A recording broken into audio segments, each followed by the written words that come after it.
Tout-puissant, c'est lui qui restaure les âmes brisées, c'est lui par qui nous vivons. Il n'y a que toi, Seigneur, nul ne tiendra devant toi. You are the Holy One. I love you, Lord.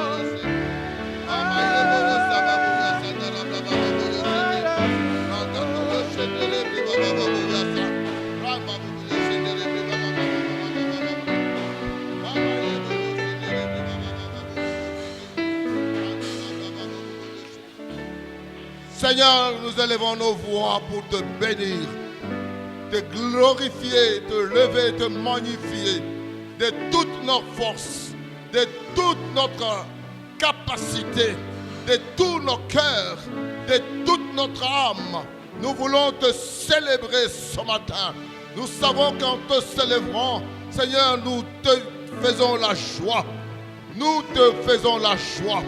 La joie de voir te racheter, se prosterner devant ta majesté, la joie de voir te racheter, reconnaître en toi le divin sauveur. Amen. La joie de voir te racheter, reconnaître en toi le seul digne des louanges, le seul digne d'adoration, le seul digne des acclamations, oui, le seul qui mérite, le seul qui mérite, le seul qui mérite de trôner au milieu de nous. C'est toi, Seigneur Jésus. Nous n'en avons pas deux, nous n'en avons pas trois.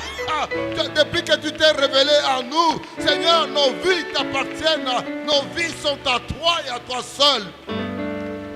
Reçois favorablement l'expression de nos cœurs qui monte vers toi, cette reconnaissance, cette adoration, cette louange. Et en retour, bénis ton peuple.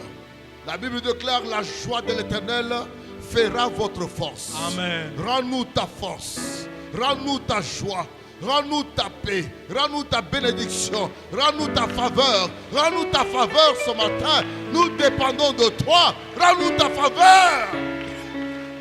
Que chacun de nous, Seigneur, te plaise ce matin. Bénis ta parole alors que nous voulons ouvrir ton saint livre. Donne-nous la sagesse et l'intelligence pour communiquer ta pensée et rien que ta pensée. Que l'homme s'efface, que l'homme diminue, que l'homme s'abaisse. Que Jésus soit vu. Au nom de Jésus, nous avons ainsi prié. Amen. Nous pouvons nous rasseoir. Merci. Acte 1, versets 6 à 8.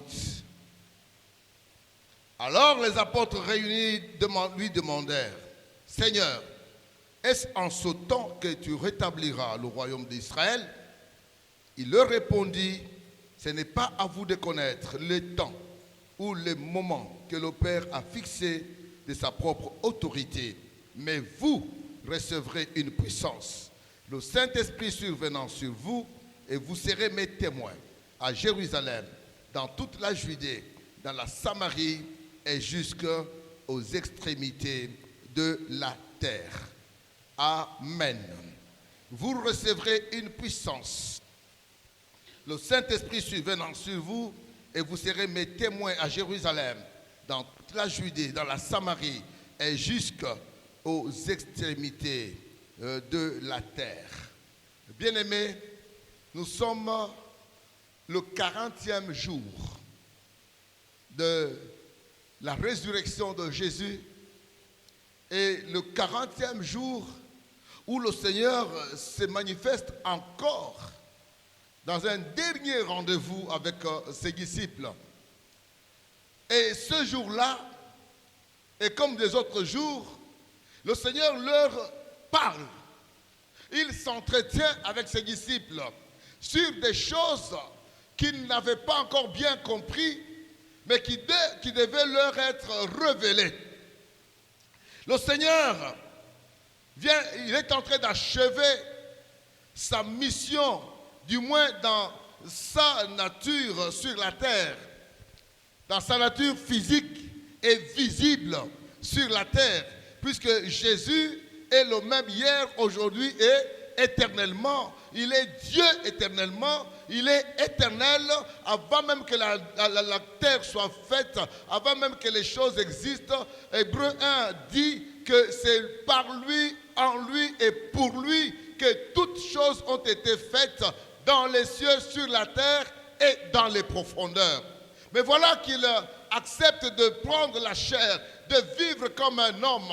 Et puis, rempli du Saint-Esprit, il va manifester le royaume des cieux sur la terre. Et alors qu'il manifeste le royaume des cieux sur la terre, il s'est acquis un groupe, les apôtres. Un groupe à qui il a donné le nom des apôtres. Et ce groupe-là était aussi élargi à d'autres qu'on a appelés les disciples. Tous étaient des disciples. Il y en avait au moins 120. Il s'est manifesté, il s'est révélé à eux comme ressuscité, comme vivant, comme agissant encore. Et cela faisait une grande joie. Quand il est mort, c'était le désespoir. Quand il est mort, c'était le désarroi. Vous allez voir dans Luc 24 avec les disciples d'Emmaüs, ils disent « Nous espérions que ce serait lui qui ferait ça et ça. Mais voilà 3 jours depuis qu'il est mort, nous ne le voyons pas. Nous ne l'avons pas vu. » Voilà quelque temps. Même quand les femmes nous ont dit qu'ils l'ont vu, mais nous, on ne l'a pas vu. Il y avait un désespoir. Alors, il se manifeste à eux sur le chemin d'Emmaüs. Il parle avec eux. Quand il prend le pain, il veut rompre le pain. Il réalise que c'est lui. Alors, il se lève. Il chasse la peur. Il rentre à Jérusalem. Ils vont raconter qu'il est réellement ressuscité. La résurrection de Christ était l'espoir ultime des fidèles. Mais maintenant, l'entendre parler qu'il va s'en aller, on ne le verra plus. Ah! Comment? Et celui qui va s'en aller, il parle de quelque chose. Il parle d'un retour imminent. Il parle de leur donner ce que le Père a promis. Car Jean a baptisé d'eau, vous serez dans peu de temps baptisés du Saint-Esprit. Il parle du baptême du Saint-Esprit et les disciples préoccupés au royaume des cieux. Vous savez, c'était un peu, quand je vois le scénario, je m'imagine. Les disciples étaient préoccupés du royaume sur terre. Alléluia. Ils étaient préoccupés de chasser les Italiens, les Romains. Ils étaient préoccupés de leur confort sur la terre. Quand les Romains partiront, nous serons indépendants, nous allons gérer Israël, nous serons... Alors, le royaume de David sera rebâti. Alors, la gloire de David va nous accompagner. Alors, l'Éternel lui-même sera au milieu de nous comme celui qui s'assied sur le trône de David. Alors, aucune nation de la terre n'aura à bouger contre nous. Alors, la notoriété, la gloire qui appartenait à David autrefois nous reviendra. Le confort d'Israël, le confort des enfants d'Israël. Et lui, il parle du Saint-Esprit, mais eux voient autre chose. Eux, ils voient autre chose. Alors, ils posent la question, Seigneur, est-ce à ce temps-là, que tu rétabliras le royaume d'Israël? Et Jésus va dire, ce n'est pas à vous de savoir le temps, le moment que Dieu s'est fixé de sa propre notoriété. Quant à vous, vous recevrez une puissance. Le Saint-Esprit survenant sur vous, et vous serez mes témoins à Jérusalem, dans toute la Judée, dans la Samarie, jusqu'aux extrémités de la terre. Ah, Jésus change de priorité. Amen, amen. Il change de priorité pour ses disciples, pour ceux qui sont à lui, pour ceux qui disent dans la bouche qu'ils appartiennent à Christ, pour ceux qui se réclament de son nom, pour ceux qui sont scellés du Saint-Esprit lors de leur foi, lors de leur repentance, pour ceux qui se disent chrétiens et qui marchent avec Jésus, il y a une priorité. La priorité des priorités, bien-aimés, le Saint-Esprit sera sur vous et vous, vous serez mes témoins. Quant aux choses qui appartiennent à votre sécurité, à votre confort, à votre santé physique, morale et autres, Dieu a déjà destiné ces choses, Dieu a déjà planifié ces choses, cela est à vous, mais le temps appartient à Dieu. Ce n'est pas à vous de chercher ce temps. Ce n'est pas à vous de chercher ce temps. Bien aimé, la fois passée, nous avons dit que quand vous recevez le Saint-Esprit, vous avez la capacité de plaire à Jésus. Vous avez la capacité de marcher en nouveauté de vie devant le Seigneur. Vous avez la capacité de témoigner Jésus partout où vous êtes. Vous devenez ami de Jésus. Vous devenez le plus proche de Jésus. Même quand vous étiez ignorant, même quand vous étiez incapable, même quand vous étiez comme une pourriture, même quand vous étiez comme une chose qui n'avait pas de valeur. Le fait d'avoir accepté Jésus, Dieu vous donne une valeur, un prévalu qui n'était pas en vous. Le fait de devenir enfant de Dieu, bien-aimé, vous avez déjà l'autorité d'être appelé enfant de Dieu. L'autorité de Dieu est en vous. Puisque vous avez accepté Jésus, vous êtes scellé du Saint-Esprit, vous êtes devenu enfant de Dieu, vous n'êtes plus ce que vous étiez avant. Si avant il y avait des choses qui étaient contraires à votre joie, à votre paix, à votre épanouissement, maintenant ces choses vous sont rétablies puisque vous appartenez à Christ à ce moment-là. Vous n'appartenez plus à vos familles, vous n'appartenez plus à vos quartiers, vous n'appartenez plus à votre lignée, à ce que le cordon ombilical avait fait de vous comme des esclaves. S'il y avait des pactes qui étaient faits entre vos parents, vos arrière-parents, avec les démons, avec les satanistes, ces pactes sont ipso facto coupés. Ils sont ipso facto coupés. Et vous ne leur appartenez plus. Maintenant, vous êtes un concitoyen du ciel.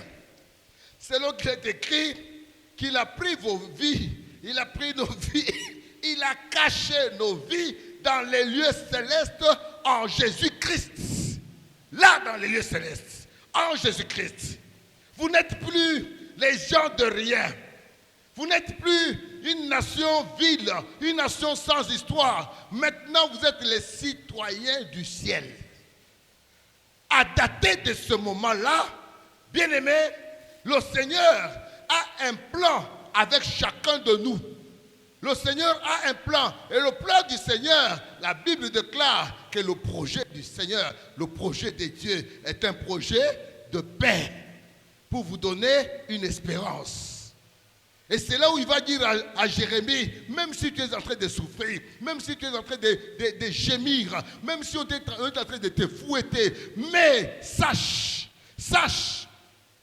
que le bonheur et la grâce t'accompagneront tous les jours, même dans la souffrance. Moi, l'Éternel, je te garantis le bonheur et la grâce.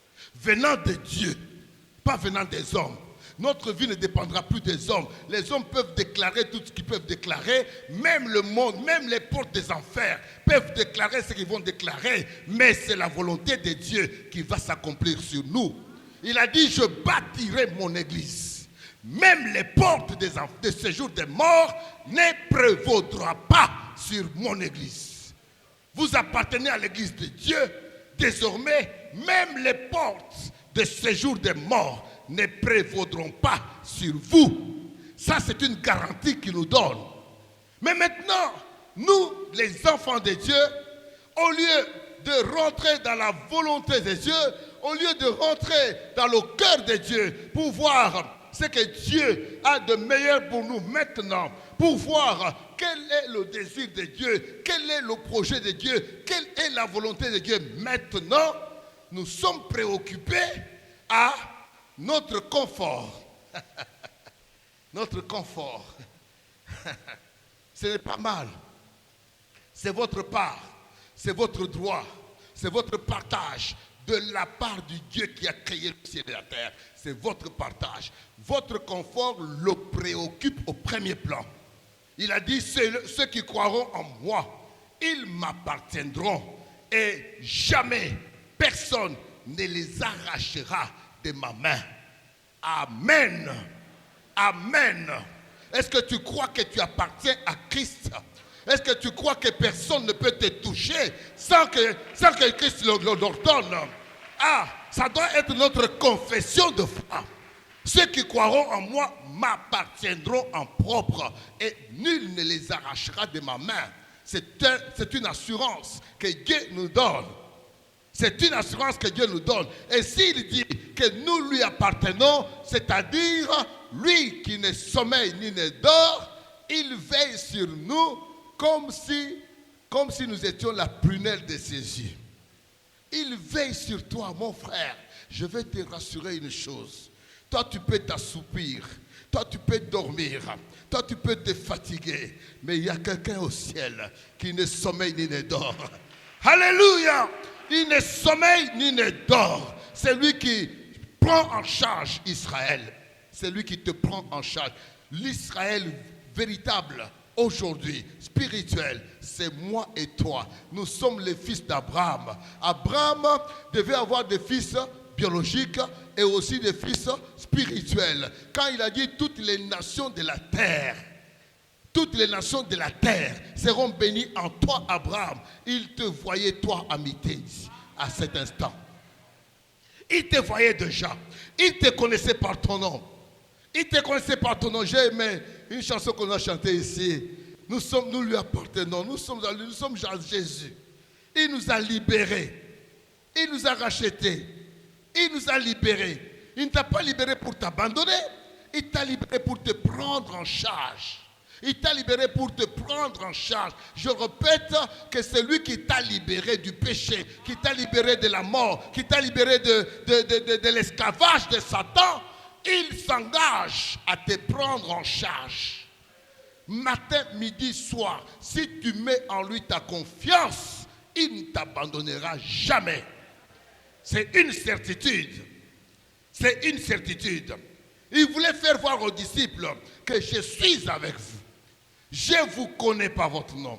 L'endroit où vous êtes réunis, je viens vous visiter. J'entre, je mange avec vous. Je suis continuellement avec vous. Ne vous emparez pas, que votre cœur ne se trouble pas. Je suis avec vous tous les jours. Je suis avec vous tous les jours. Mais maintenant, regardez. J'ai à cœur que l'humanité soit imprégnée du message du salut. J'ai à cœur que jusqu'aux confins de la terre, d'ailleurs, je vous informe que je ne rentrerai pas vous prendre si cette bonne nouvelle n'a pas encore atteint les confins de la terre. Condition sine qua non. Je ne rentrerai pas, je ne reviendrai pas vous prendre pour que là où je suis, vous y soyez vous aussi. Si cette bonne nouvelle n'arrive pas là où elle n'a pas été prêchée.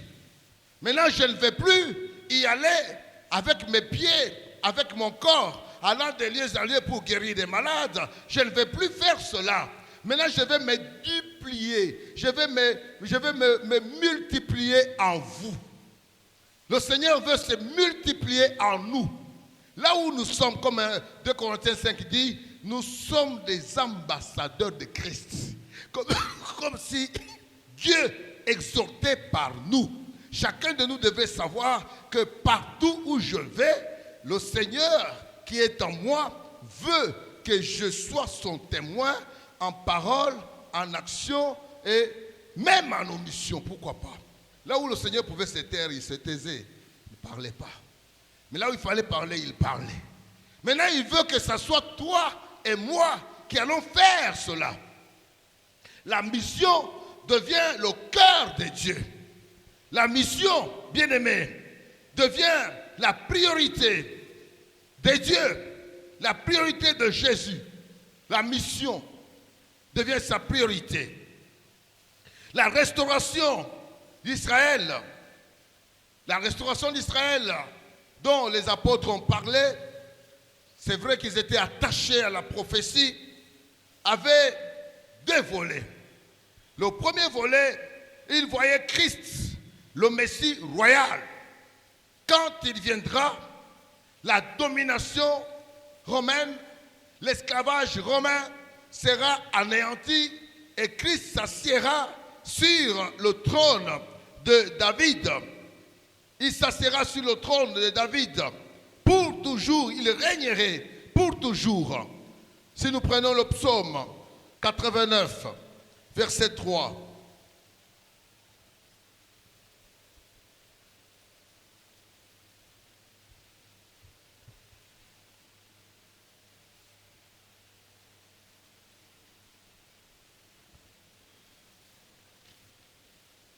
Le psaume 89.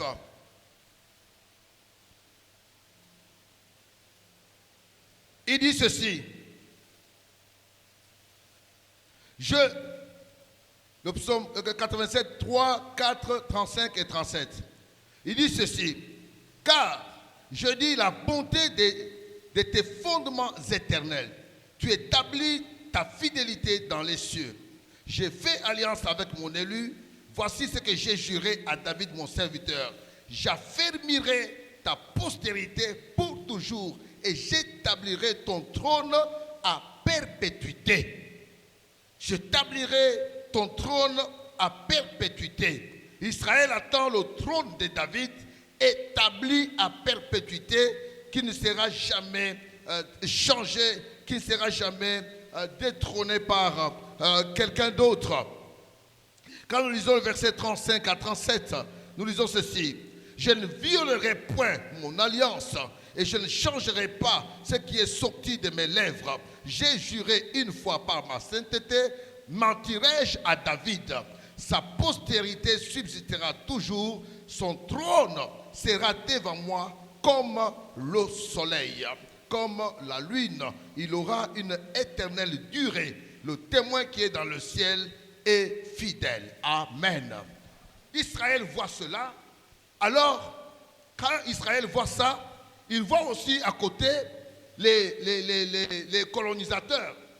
Il voit aussi à côté les colonisateurs qui ont détrôné David.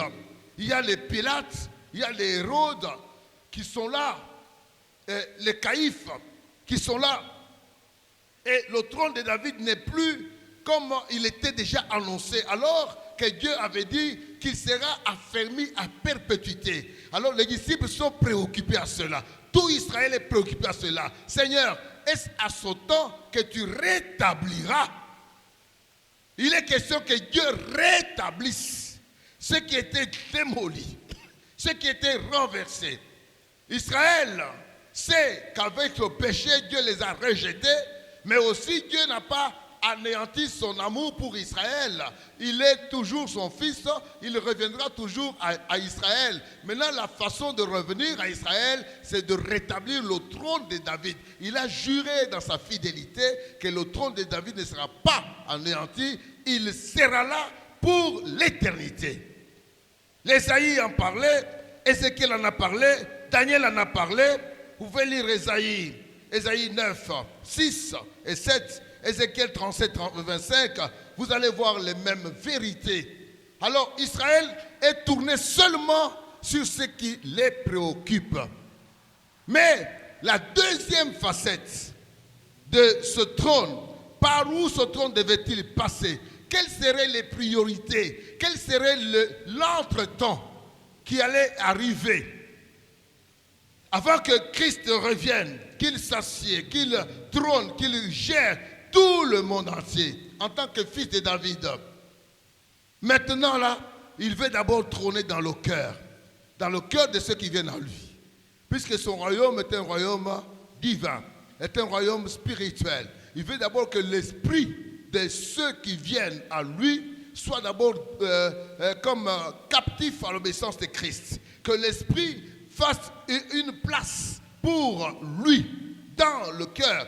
Que l'esprit de l'homme se tourne à Christ. Et pour que cela arrive, il y a d'abord les préliminaires, c'est la mort de Jésus. Mais Israël ne voyait pas la mort de Jésus. Israël ne voyait pas la mort de Jésus. Donc, l'autre facette par laquelle Jésus devait passer, c'était que le Messie devait mourir d'abord pour le péché. Mourir d'abord pour le péché. Ça, Israël ne le voyait pas. Dans Ésaïe 52, 13, 53, 12, nous pouvons prendre carrément Ésaïe 53, 12 pour comprendre cela. Ésaïe 53, verset 12.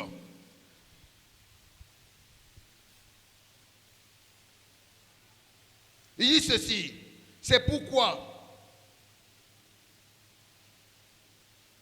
je lui donnerai sa part avec les grands.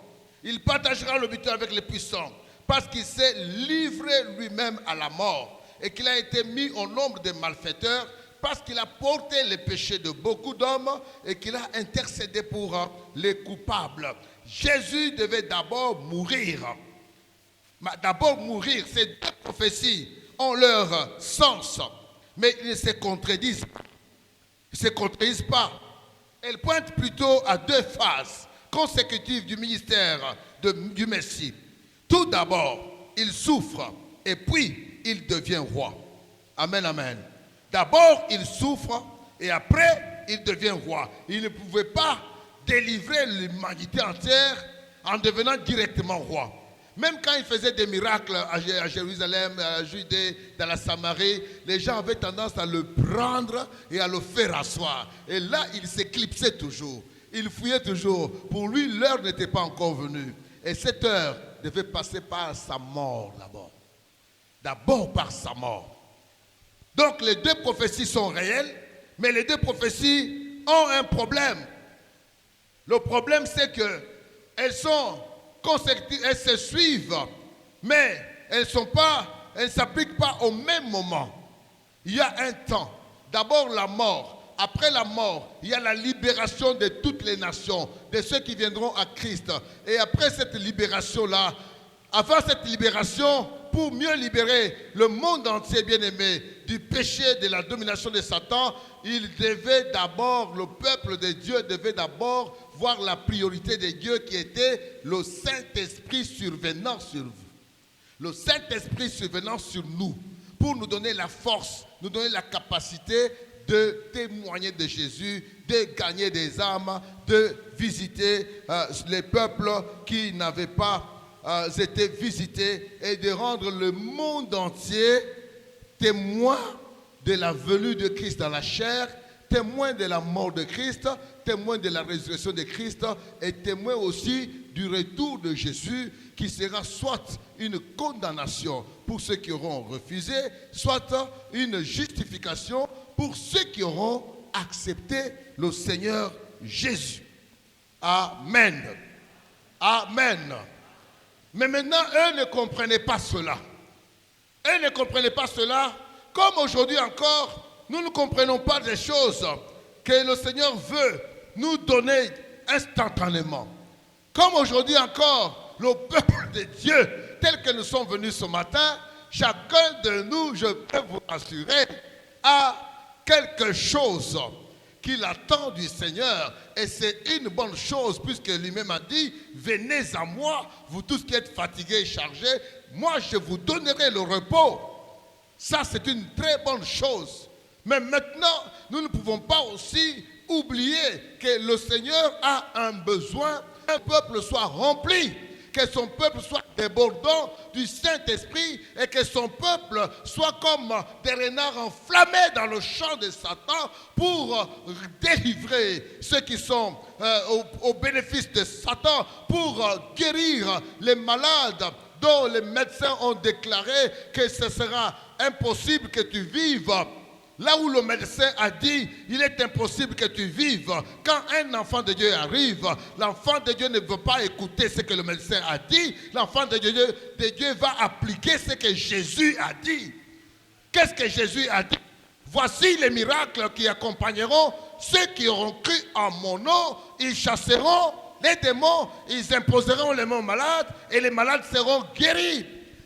Bien-aimés, un enfant de Dieu, fidèle, marchant en nouveauté de vie, il se promène avec la guérison de Jésus. Partout où il arrive, il a la guérison. Tu n'as pas besoin de voir la personne se lever sur place, mais tu as besoin de croire que ce que Jésus a dit est vrai et ça va se réaliser. Et je le recommande à quiconque m'entend.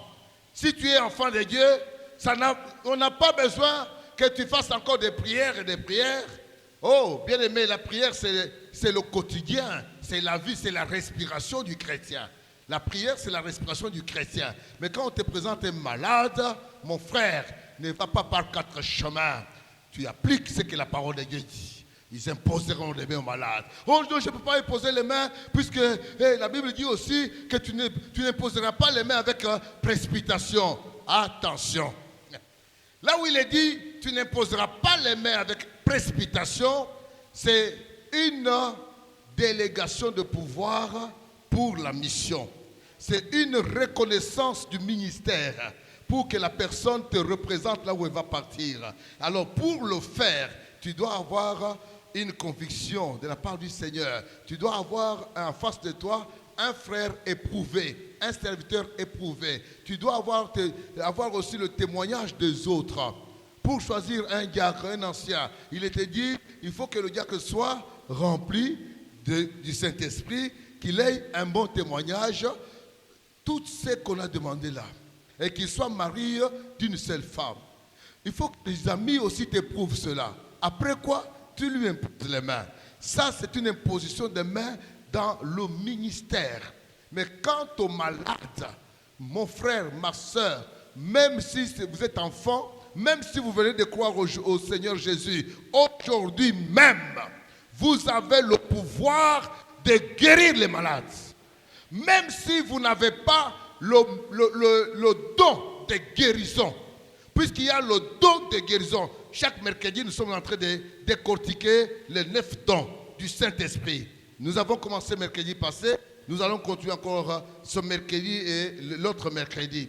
Même si tu n'es pas rassuré d'avoir le don de guérison, mon frère, ma soeur, Christ en toi a guéri le malade par ta foi. Si tu imposes les mains sur ce malade, si tu obéis à l'ordre du Seigneur d'imposer les mains sur les malades, Christ avait en vue les royaumes, les peuples de toute la terre. Et pour cela, il voulait d'abord donner la capacité. Capacité d'abord, ceux qui venaient à lui. Comme nous le disions et comme nous le certifions, une fois en Jésus, nous avons le Saint-Esprit. Mais ce Saint-Esprit devrait déborder en nous. Et quand il déborde en nous, il y a 4 choses qui arrivent, comme le Seigneur l'a parlé dans Acte 1, 8. D'abord, le don lui-même. Le don lui-même vient pour la mission. Bien aimé, d'abord le don de l'Esprit, comme une plénitude, comme un remplissage, comme un débordement. Et cet esprit devient actif en toi. Et le premier geste extérieur, c'est le parler en langue. Le premier geste extérieur, c'est le parler en langue. Partout où ce don est venu comme une plénitude, les gens ont parlé en langue. Ils ont parlé en langue. Selon la prophétie de Joël, Ce don vient, bien-aimé, doter spécialement les disciples, les enfants de Dieu, d'une capacité surnaturelle. Une capacité surnaturelle. L'esprit qui était déjà en toi, qui t'a convaincu du péché, par lequel tu as accepté Jésus, va déborder en toi et te donnera une capacité surnaturelle, une capacité au-delà de ce que tu avais, et tu vas commencer à exalter Jésus, bien-aimé, partout où tu seras, avec beaucoup de force, avec beaucoup de puissance. Tu ne seras plus un peureux, comme Paul avait peur d'une jeune fille qui s'est approchée de lui. N'es-tu pas celui qui marchait avec lui? Je te reconnais. Je t'ai vu avec lui. Ma soeur, je ne sais pas de quoi tu parles. Sûrement que tu as oublié les personnes. On peut se ressembler, mais ce n'est pas moi, c'est pas moi. Non, ça, c'est pas moi. Il s'approche encore quelque part, on vient, on lui parle. Non, c'est pas moi, ça, c'est pas moi, c'est pas moi. Il va encore, mais 3 fois, tu réunis le Seigneur. Mais quand cette force est venue, quand le Saint-Esprit est venu, le même Pierre, il se lève, il sort, et devant la multitude qui était venue à la fête, il s'exclame: oh, Israéliens, écoutez-moi! Ah, Pierre, comme une force, aux yeux force au wapi. Écoutez-moi, son Jésus que vous avez crucifié. Dieu a fait de lui Seigneur et Sauveur. Oh, Pierre. Dieu nous a donné la preuve en le ressuscitant des morts. Il est vivant, il est ressuscité. Et par la foi en lui, vous obtiendrez ce que ses apôtres et ses disciples ont obtenu. La promesse est pour vous, elle est pour ceux en aussi grand nombre que l'Éternel notre Dieu les appellera. La même promesse pour vous, la même promesse pour ceux que le Seigneur appellera. Et les Israéliens ont eu le cœur vivement touché. Que ferons-nous, frères? Y a-t-il une condition pour que cette promesse soit vivable, soit réalisée en nous? Oui, la condition existe. Quelle condition? Repentez-vous. Repentez-vous, que chacun de vous soit baptisé au nom de Jésus. Alors, vous obtiendrez le don de l'Esprit. Vous obtiendrez le don. Pierre est revêtu de force, revêtu de puissance, revêtu de capacités surnaturelles, et il peut sortir et il peut parler. Et le Seigneur veut, au lieu que Pierre s'occupe d'abord du royaume d'Israël, qu'il s'occupe d'abord de ce que le Seigneur veut lui donner. Mon frère, ma soeur, au lieu que tu te préoccupes d'abord de ton avantage, de ton bien-être, occupe-toi d'abord de ce que le Seigneur veut te donner. Occupe-toi d'abord de ce que le Seigneur veut te donner maintenant. Il veut que tu sois un disciple accompli. Il veut que tu deviennes un disciple qui témoigne de lui. Un disciple rempli du Saint-Esprit. Il veut que tu sois son témoin. Il veut que tu sois celui qui le représente partout où tu seras, que tu le représentes. Le deuxième rôle que le Saint-Esprit vient nous faire, c'est celui du témoignage. Un témoignage, c'est un compte rendu. De premier plan, les disciples étaient pleinement qualifiés pour donner un tel témoignage, comme nous l'avons dit dans Actes 4:20.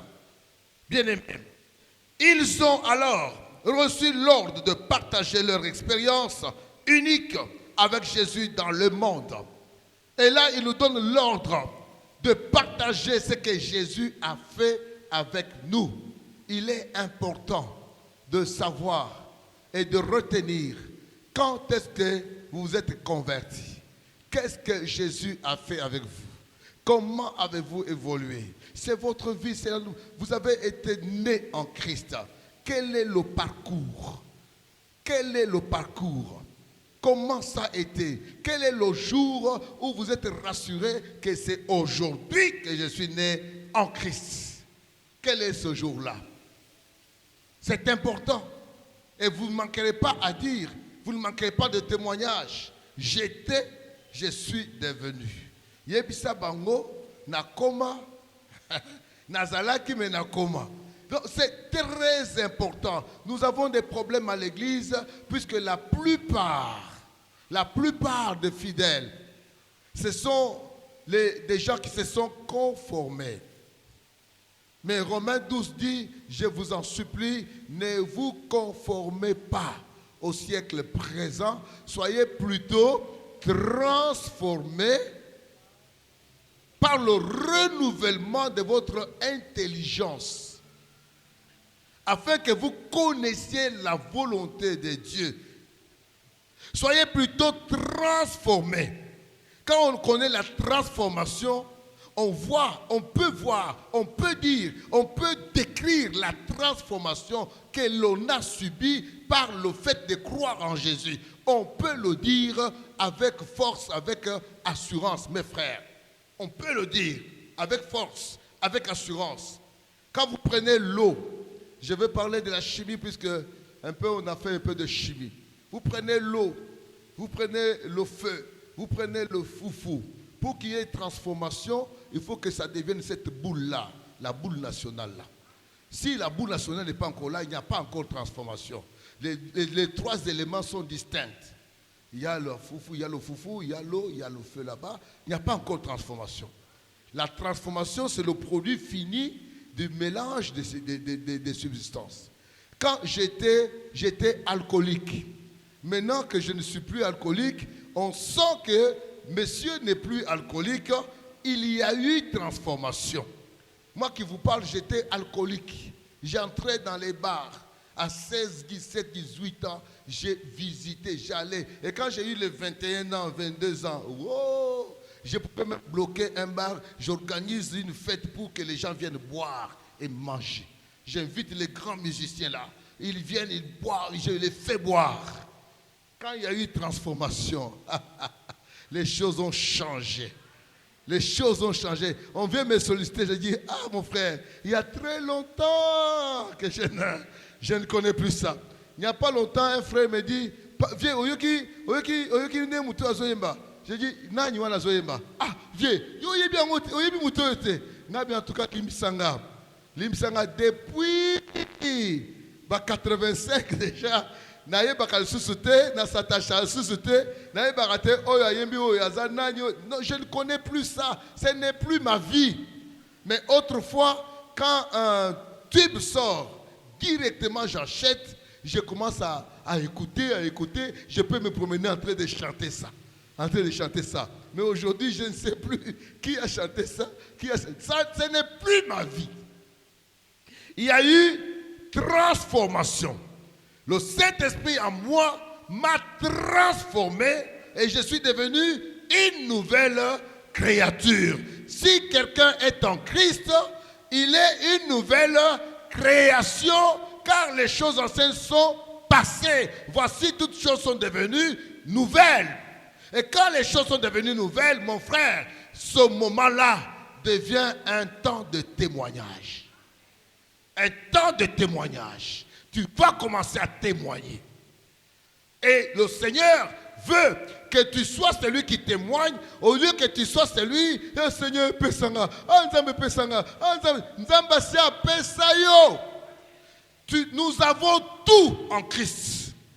Nous avons tout en Jésus. Bien-aimé, Ésaïe a prophétisé.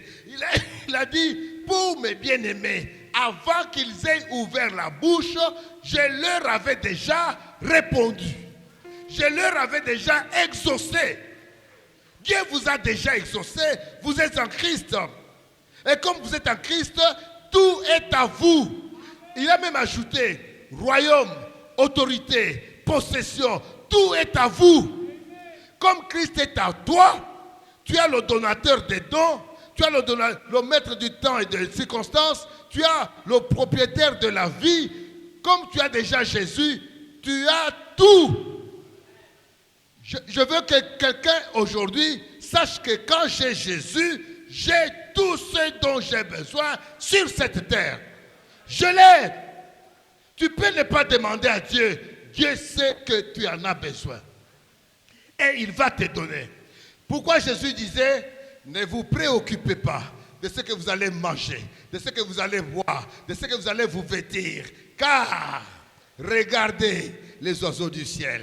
Regardez les lys des champs. Regardez les bêtes des champs. Ils ne cultivent ni ne moissonnent, mais votre Père céleste leur donne. Et vous valez plus que les oiseaux du ciel, vous valez plus que les bêtes des champs, vous valez plus que les lys des champs. Votre Père sait que vous en avez besoin, il vous donnera. Vous avez tout.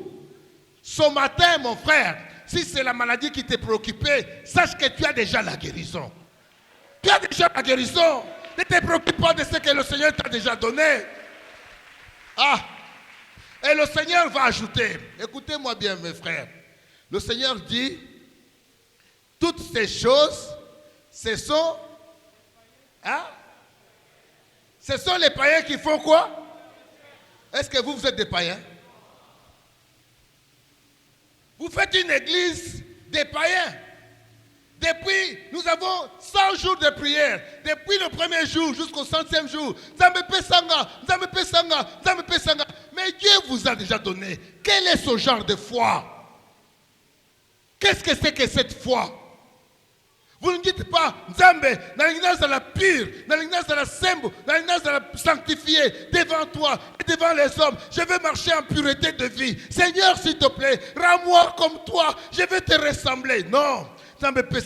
Venez obtenir, venez, c'est la nuit de traverser. Traverser de la mort, du manque d'argent au gain d'argent. Oh, l'or et l'argent appartiennent à mon Père.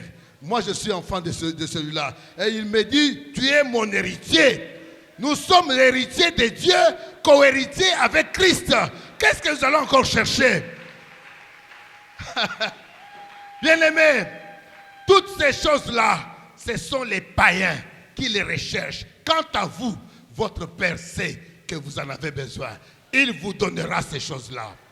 C'est pourquoi Jésus dit aux disciples, ne vous préoccupez pas de ce que Dieu a fixé de son propre gré.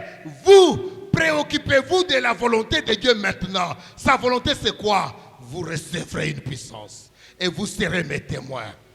Vous serez mes témoins.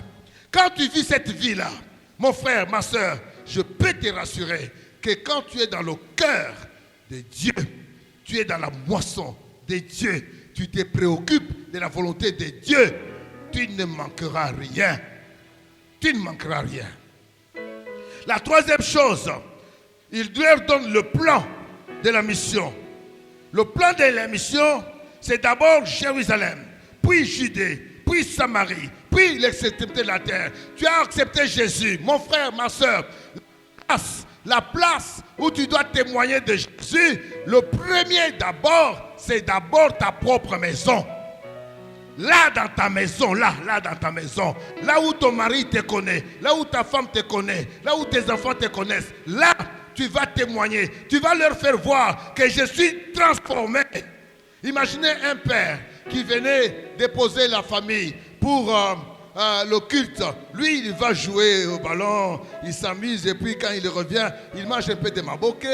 Quand il revient, vous avez terminé votre histoire là. Entrez dans la voiture, je vous ramène à la maison. Il le ramène à la maison et puis il rentre, il continue. Le jour que ce père-là va se convertir, la femme va voir, les enfants vont voir que papa a changé. Ils vont voir ça. Mais si devant ta femme, devant ton mari, devant tes enfants, tu es toujours ce que tu étais autrefois, il n'y a pas de témoignage. Il n'y a pas de témoignage. D'abord à Jérusalem, on saura que tu es transformé. Et puis quand tu sors de Jérusalem, tu es dans la Judée. Ah, les voisins, qu'est-ce que les voisins? Comment ils me connaissaient? Ils me prenaient pour qui? Aujourd'hui, ils me prennent pour qui? Ah, les choses ont changé. Ah, mais ce monsieur, hier, j'ai glorifié le Seigneur. Si j'arrivais dans une famille, on me dit, papa, tu peux t'imaginer que mon mari revient à 16h à la maison. Lui qui revenait toujours à 23h.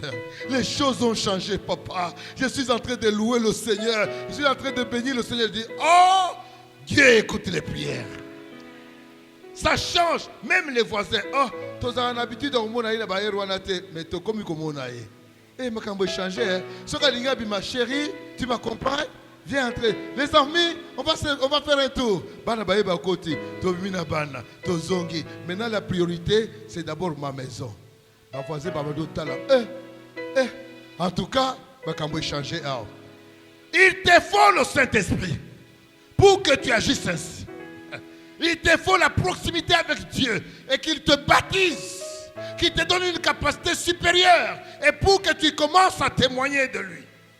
Et quand tu vas quitter la Judée, tu vas aller là où il y avait des gens avec qui vous ne parliez pas. La Samarie. Ah, la Samarie. Le mélange. La Samarie, c'était le mélange entre les Libanais et les Juifs. Il y a eu des multi, un peu comme chez nous ici, il y a des parties où on ne comprend pas. Papa Kaling en sait beaucoup. Il y a des parties où on ne comprend pas. Il est qui? Il est véritablement qui? Il est qui? Mais pour l'évangile, il n'y a pas de frontières. Nous allons et nous annonçons la bonne nouvelle. C'est pour le royaume. Là où on était rejeté, famille Wana, tu seras là, Bangote. Bango Penza, Bango vraiment. Dieu t'envoie aussi là-bas. Dieu t'envoie aussi. Cette femme, c'est la foi de mon père, mais c'est la foi de mon grand frère. C'est la foi de le grand-père, le grand frère de mon père, mais vous savez, leur père a fait ça à notre père, et puis notre père nous avait dit ça, et puis nous les avons. Nous, on ne parle pas avec eux. Dès que tu es né de nouveau, ces choses-là vont changer. Tu vas atteindre même les gens que tu n'avais pas en tête d'atteindre à cause de l'évangile. Tu les approches et tu leur dis, je vous aime de l'amour de Jésus. Autrefois, j'étais haineux, j'étais rancunier. Maintenant, je ne suis plus rancunier puisque Jésus a transformé ma vie. Je viens, vous êtes mes frères, vous êtes mes soeurs. Regardez comment Joseph a accueilli ses frères. Vous êtes mon sang. Vous êtes mon sang. Vous m'avez fait du mal. Dieu a transformé ce mal en bien. Je vous aime puisque vous êtes mon sang. Et ça, vous le dites à votre ennemi. Vous le dites à votre ennemi. Et vous vous préoccupez de la mission, bien-aimée. Et jusqu'aux confins de la terre, il n'y aura pas de barrières. Là où vous ne pouvez pas arriver, venez avec vos moyens financiers. Donnez à ceux qui sont prêts à aller, ils vont partir. Mais quand ils partent, c'est vous qui êtes derrière eux. C'est ça la mission aussi. Vous êtes incapable d'arriver à Songololo. Mais moi j'ai la force. Mais moi j'ai la capacité. J'ai mes pieds. Je suis formé. Je vais ouvrir une église à Songololo. Vous voulez rester à Kinshasa. Vous êtes directeur d'une grande entreprise. Je ne vous demande pas d'aller à Songololo. Mais vous pouvez aller à Songololo à travers la personne qui est disposée. C'est pourquoi Jésus a choisi le jour de la Pentecôte, où il y avait des récoltes, où il y avait des dons, beaucoup de dons qui sont venus. Il a transformé ces dons pour la vision. Pour la vision. Pour que vous alliez. Et quand vous voyez les apôtres, ils avaient toujours le gestionnaire des dons. Ils avaient toujours les partageurs des dons. Ils avaient toujours des gens qui tenaient les caisses. Et eux étaient alloués. Que nous soyons alloués à la prière et au message. Mais quant au partage des tables, que d'autres s'en occupent. Mon frère, ma soeur, tu peux aller en mission. Au-delà des extrémités de la terre, à partir de ceux qui sont disposés. Et toi, tu es le soutien. Et la récompense, tu l'auras. Comme si tu étais aussi parti. La dernière chose, c'est l'orientation de la mission. L'orientation de la mission, autrefois en Israël, ce sont les nations qui devaient venir en Israël pour contempler la grandeur de leur Dieu. Vous allez voir la reine de Saba s'en aller en Israël. Vous allez voir l'unique Éthiopien qui a quitté l'Afrique. Il est parti en Israël. Vous allez voir les Nabucodonosor. Vous allez voir les nations qui viennent admirer. La seule bémol qu'il y a dans l'Ancien temps, c'est à Ninive où Jonas devait aller. Mais à part Jonas, tous les autres, c'est qu'est-ce que le prophète Élie a dit à Naaman. afin qu'ils sachent qu'il y a un Dieu en Israël. Laissez-le venir à moi. Les nations sauront qu'il y a un Dieu en Israël. Mais Jésus change les choses. Celui qui croit devrait maintenant quitter le confort d'Israël et sortir, aller jusqu'au confins de la terre. La mission change. Quand tu acceptes le Seigneur Jésus, tu ne l'acceptes pas pour que les gens viennent te contempler. Tu l'acceptes pour que toi tu sortes du confort et que tu ailles l'annoncer. Que tu ailles le propager. Partout où tu iras. C'est pourquoi déjà, prophétiquement, David a dit, voici qu'ils sont beaux, les pieds de ceux qui annoncent le salut, de ceux qui apportent des bonnes nouvelles. Y a-t-il quelqu'un qui veut avoir des pieds beaux devant le Seigneur, qui va annoncer l'évangile? Pour le faire, il faut le Saint-Esprit. Amen, amen. Il faut le Saint-Esprit. Baissons la tête, prions le Seigneur.